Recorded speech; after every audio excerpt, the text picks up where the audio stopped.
Saviez-vous qu'il y a une capitale qui a été construite pour des millions de personnes mais qui reste pratiquement vide? Et que les États-Unis ont gaspillé 17 milliards de dollars pour un méga projet qui n'a même pas été utilisé et qui reste complètement inutile jusqu'à ce jour. Aujourd'hui, nous allons explorer 5 des méga projets les plus inutiles au monde. Avant de continuer, assurez-vous d'aimer cette vidéo et de vous abonner à Question de Luxe. Numéro 5, Interstate H3 Hawaï. Commençons par une autoroute au paysage époustouflant dans l'état d'Aloha, Hawaï. L'Interstate H3, longue de 26 km, traverse l'un des paysages les plus étonnants du monde. Il est si étonnant que l'on craignait que les automobilistes s'arrêtent et créent des dangers pour la circulation. Cependant, l'autoroute est aussi controversée qu'elle est belle. Elle a été proposée pour la première fois en 1960 avec des considérations de défense à l'esprit, car l'autoroute devait relier la base navale de Pearl Harbor au sud à la station aérienne du corps des marines sur la côte est. L'annonce de sa construction a immédiatement suscité la résistance des groupes environnementaux ainsi que des natifs d'Hawaï qui s'inquiétaient de l'urbanisation massive que le projet allait engendrer. Les lois environnementales de l'époque et un changement de tracé pour protéger les vallées environnantes ont retardé les plans indéfiniment. 26 ans plus tard, les obstacles environnementaux ont été levés lorsque le Congrès a exempté le projet des lois environnementales et a donné le feu vert, et a ouvert la voie à la construction qui a finalement débuté en 1989. L'autoroute a finalement été ouverte en 1997, près de 37 ans après sa proposition initiale. L'Interstate H3 est souvent considérée comme une merveille d'ingénierie en raison du terrain difficile sur lequel elle est construite et des technologies avancées utilisées. En plus de nombreux tunnels de haute technologie, l'autoroute passe presque exclusivement par des viaducs afin de protéger l'environnement local dans les vallées en contrebas. Des décennies de retard, de changements de tracé et de technologies plus récentes, mais plus coûteuses, ont fait que l'autoroute a été achevée 5 fois plus vite que le budget initialement prévu. Le coût total de la construction s'est élevé à 1,3 milliard de dollars, soit environ 50 millions de dollars par kilomètre. Le coût le plus élevé du monde par kilomètre. Malgré l'énorme budget, cette magnifique autoroute n'est pas utile pour tout le monde. Les critiques estiment qu'il s'agit d'une route vers nulle part, car les considérations de défense des années 60 ne sont plus d'actualité et l'autoroute n'a pas de route directe vers le centre-ville d'Honolulu. Il y a aussi le cas des Hawaïens de souche, dont la majorité refuse encore aujourd'hui d'utiliser la H3. Ils la considèrent comme maudite, car de nombreux sites culturels d'importance religieuse ont été détruits pendant sa construction. L'autoroute interétatique H3 est certes une réussite en matière de méga-projets, mais pour certains groupes d'autochtones, elle reste inutile. Au moins, elle n'est pas complètement abandonnée comme le projet suivant de notre liste. Numéro 4, aéroport central de Ciudad Real en Espagne. L'Espagne est l'une des principales destinations de voyage en Europe, et c'était une considération essentielle lorsque l'idée de l'aéroport central de Ciudad Real a été conçue. Il était pressenti pour être la destination privilégiée des vacanciers espagnols ainsi que des visiteurs internationaux. La vision pour ce nouvel aéroport était d'en faire une alternative à l'aéroport municipal de Madrid déjà fortement surchargé. Le nouvel aéroport disposait de l'une des 5 plus longues pistes d'Europe et pouvait accueillir 2 millions de passagers par an. C'est un chiffre relativement faible par rapport à la capacité de 70 millions de passagers de Madrid. Toutefois, des plans d'expansion étaient déjà en cours pour porter la capacité à 10 millions de passagers par an. Ainsi, lorsqu'il est finalement devenu opérationnel en 2009, la dépense de 1,3 milliard de dollars aurait pu sembler justifiée. Cependant, tous ces plans se sont arrêtés net en 2012 lorsque la société à l'origine du projet a déposé le bilan. Les problèmes ont commencé avec l'emplacement du projet. Bien qu'il était appelé l'aéroport central, il n'était pas du tout central puisqu'il était situé à 200 km de Madrid. Cela a aggravé le problème car la plupart des passagers évitaient de voyager pendant des heures pour se rendre à cet endroit éloigné. Et la plupart des grandes compagnies aériennes préféraient effectuer leurs opérations aériennes depuis la capitale. Ainsi, au cours de la première année d'ouverture, l'aéroport nouvellement construit a été réduit à une seule petite compagnie aérienne. Sans grande compagnie aérienne pour attirer les passagers, l'aéroport a accumulé une dette de 350 millions de dollars en 2012. Numéro 3, Naypyidaw, Myanmar. Voici un autre méga projet. Cependant, ce n'est pas seulement un aéroport éloigné, c'est la capitale du Myanmar, une nouvelle capitale qui a été construite à partir de zéro. Les anciens dirigeants militaires du Myanmar ont commencé à construire une nouvelle capitale, en secret, en 2002. Le déplacement de la capitale d'un pays n'est pas inédit, puisque de nombreux pays, dont le Brésil, l'Égypte et le Pakistan, l'ont fait dans le passé. En novembre 2005, les dirigeants du Myanmar ont annoncé leur décision au public, mais ils ont gardé secret le nom de la nouvelle capitale. Ce n'est que 4 mois plus tard qu'il a finalement révélé le nom, Naypyidaw, qui signifie littéralement la résidence du roi. Les raisons de ce changement soudain de capitale ne sont pas claires. Certains ont émis l'hypothèse que les commandements militaires craignaient une attaque par la mer, tandis que d'autres pensaient qu'elles avaient été déplacées sur les conseils d'astrologues. Cependant, une grande partie de ce changement était liée à l'ancienne capitale Yangon. Yangon abrite 7 millions de personnes. La ville aurait atteint les limites de ses infrastructures, et sa population devrait doubler d'ici 2050. De plus, la ville côtière a été érigée en capitale sous le régime britannique, au profit de la marine britannique. Il était donc logique pour le Myanmar de déplacer la capitale vers un lieu plus central. Le nouveau projet a été construit rapidement et, à ce jour, les gouvernements successifs ont investi 4 milliards de dollars dans la ville. Naypyidaw a apparemment tout pour attirer les visiteurs. Une autoroute à 20 voies, plus de 100 hôtels de luxe répartis en 3 districts hôteliers, des terrains de golf et des musées. Mais il y a un élément essentiel qui manque encore, la population. La nouvelle capitale compte moins d'1 million d'habitants, dont la plupart résident dans les banlieues, qui étaient présentes avant même que la ville ne devienne la capitale. Mais pourquoi personne ne veut y vivre ?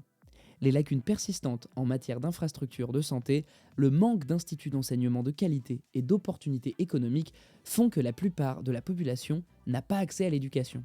La plupart des habitants hésitent à faire de la ville un lieu de résidence permanente. Ainsi, la ville donne souvent l'image d'un lieu désert et est souvent appelée une ville fantôme. L'incroyable autoroute à 20 voies est pratiquement vide. Il n'y a pas d'embouteillage et parfois une seule voiture est prise en train de dériver sur la formidable route. La ville a un aéroport qui peut accueillir 3,5 millions de passagers par an. Mais les jours de grande affluence, journées chargées, une douzaine de personnes l'utilisent. Les centres commerciaux ne sont visités que par quelques personnes diplomatiques le week-end, tandis que les halls d'hôtels sont le plus souvent vides. Malgré cette apparente stérilité, il y a un côté positif à la capitale royale. Elle est construite comme une ville de futur, et avec l'explosion de la population, Naypyidaw a encore du temps pour une inévitable rédemption. Pour l'instant, c'est sans doute la capitale la plus étrange du monde, et elle reste inutile pour la plupart des habitants du pays. Numéro 2, Forest City, Malaisie. Nous avons parlé d'une ville fantôme apparente, et la prochaine sur notre liste est une ville intelligente, verte et futuriste, qui s'élèverait à partir des terres récupérées sur 4 îles artificielles et qui serait construite autour d'un écosystème de forêts artificielles. L'emplacement de Forest City en fait un pari attrayant pour les investisseurs qui cherchent à profiter de sa proximité avec la ville-État indépendante de Singapour. Singapour possède le 2e port le plus actif du monde et une économie florissante. Les promoteurs ont déjà relié Forest City à Singapour par le 2e pont de liaison, réduisant ainsi la distance entre les deux villes à seulement 20 minutes. Forest City disposera également de ses propres installations douanières, ce qui permettra aux résidents de se rendre librement à Singapour et d'en revenir. La conception est annoncée comme intégrant de nombreuses innovations écologiques. Les bâtiments de Forest City seront dotés de toits végétalisés et de jardins verticaux, offrant une expérience de la jungle. Les rues de la ville seront conçues en plusieurs couches. La couche inférieure étant réservée à la circulation et aux espaces de stationnement, tandis que la couche supérieure sera constituée de parcs, d'installations sportives et de centres de transport. La ville sera alimentée exclusivement par des énergies renouvelables et sera achevée en 2035 pour un coût de 100 milliards de dollars. L'une des 4 îles proposées est sur le point d'être achevée et compte 50 immeubles d'habitation, des terrains de golf, des piscines et des plages. Cependant, tout n'est pas rose pour ce projet très ambitieux. Une multitude d'obstacles économiques et politiques entravent déjà sa progression. Le projet est financé principalement par la Chine et les résidents chinois ont pratiquement eu un laissez-passer pour la ville au cours des premières années de sa construction. En conséquence, les riches investisseurs chinois qui ne pouvaient pas se permettre la flambée des prix des appartements dans leur propre pays se sont rués vers Forest City. En 2019, 80% des propriétaires étaient chinois. Même les plaques de rue étaient en mandarin et les quelques écoles qui ont ouvert dans les régions proposaient des cours de mandarin. Les Malaisiens de souche ne peuvent tout simplement pas se permettre d'acheter ces appartements car les prix de l'immobilier sont fixés en fonction des marchés chinois. Cet afflux d'investisseurs chinois a provoqué une levée de boucliers de la part des opposants au projet, le qualifiant de nouvelle forme de colonialisme. Après un changement de direction, le nouveau Premier ministre Mahathir Mohamad a interdit aux étrangers de posséder des biens dans la ville forestière. De nombreux étrangers ont commencé à quitter la ville et les nouveaux investisseurs ont été découragés. Le revers majeur suivant est survenu sous la forme de la pandémie et des interdictions de voyager dans le monde entier. L'ordre de contrôle des déplacements en Malaisie signifiait qu'aucun nouvel investisseur ne pouvait s'installer. De nombreux investisseurs existants se sont retirés du projet en raison de l'incertitude. Ainsi, au début de l'année 2020, moins de 500 personnes vivaient dans les lotissements résidentiels, ce qui n'est pas beaucoup si l'on considère que Forest City est conçu pour 700 000 personnes. Le projet est resté en suspens depuis. Certains vendeurs affirmant que moins de 10 maisons ont été vendues à Forest City depuis le début de la pandémie. De plus, Country Garden a licencié plus de 1000 de ses employés malaisiens l'année dernière, ce qui témoigne de l'effondrement du projet. Forest City était probablement trop ambitieux au départ, trop futuriste pour être vraiment réalisé, et trop contesté politiquement pour réussir de sitôt. On peut supposer que malgré les milliards investis, Forest City est actuellement un méga projet inutile. Numéro 1. Dépôt de déchets nucléaires de Yucca Mountain. Nous terminerons cette liste par un méga projet qui a été planifié en vue d'un problème mondial sensible. On ne parle pas autant des déchets nucléaires que des autres problèmes environnementaux. Pourtant, s'ils ne sont pas stockés correctement, ils peuvent être plus meurtriers que tout ce qui a été observé depuis l'avènement de la civilisation. À l'heure actuelle, les déchets nucléaires sont stockés en surface, près des centrales électriques d'où ils proviennent. Cependant, la communauté scientifique s'accorde à dire que la solution d'élimination permanente la plus sûre consiste à stocker ces déchets dangereux en profondeur. Dans les années 1980, les autorités américaines ont entrepris de trouver une solution permanente à ce problème croissant de déchets. En 1987, Yucca Mountain, dans le Nevada, a été identifiée comme la meilleure option disponible. Elle était proche du site d'essai nucléaire le plus utilisé des États-Unis et éloignée de tout centre de population. Le plan consistait à déposer des déchets de tous les pays dans un complexe de tunnels à environ 300 mètres sous Yucca Mountain. En plus de sa situation isolée, Yucca Mountain est composé de cendres volcaniques formées il y a des millions d'années. Cela permet à la montagne Yucca d'absorber tous les déchets radioactifs sans s'effriter ni se fissurer. Sur le papier, le mont Yucca semblait être un endroit idéal pour un dépôt, mais les Névadiens n'en voulaient pas. Les États-Unis ont plus de 100 sites de réacteurs nucléaires opérationnels ou fermés dans 37 États, mais aucun d'entre eux n'était au Nevada. Donc, les représentants du Congrès et le grand public se sont vigoureusement opposés à l'idée d'être le seul site d'enfouissement nucléaire de tout le pays. En outre, des points d'interrogation ont été soulevés sur les études hydrologiques et géologiques officielles de la montagne de Yucca.